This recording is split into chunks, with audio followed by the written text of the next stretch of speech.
हिंदू धर्म में तो इतना पर्दा है कि वाल्मीकि जी की रामायण अगर आप पढ़ेंगे तो उसमें यहाँ तक लिखा है कि रामचंद्र जी की पत्नी सीता का जब हरण हुआ और रावण लेके जब भागा तो हनुमान और लक्ष्मण जब तलाश करने के लिए गए तो सीता जी बड़ी चालाक थी। कहीं चप्पल फेंक गई, कहीं नथुनी फेंक गई, कहीं दुपट्टा फेंक गई, कहीं चप्पल फेंक गई, कहीं कड़ा फेंक गई।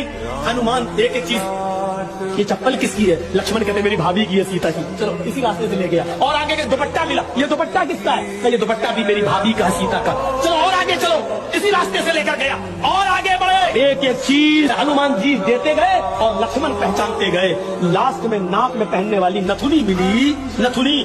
तो हनुमान ने कहा ये नथुनी किसकी है? जल्दी से लक्ष्मण ने कहा अरे यार हनुमान जी ये नथुनी नहीं मालूम है, ये शायद मेरी भाभी की होगी। हनुमान ने कहा सारी चीजें पहचान गए, नथुनी कह रहे होगी।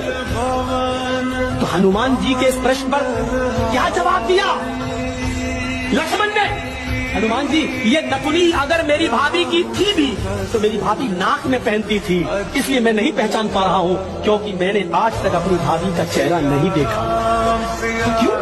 अरे वो मेरी भाई की पत्नी है सीता, मेरे भाई की नाम की पत्नी है। मैं कौन होता हूँ उसको देखने वाला, उस पर नजर डालने वाला, उसके चेहरे को देखने वाला? गौर करो, रामचंद्र जी के भाई लक्ष्मण ने अपनी सगी भाभी सीता जी का चेहरा नहीं देखा।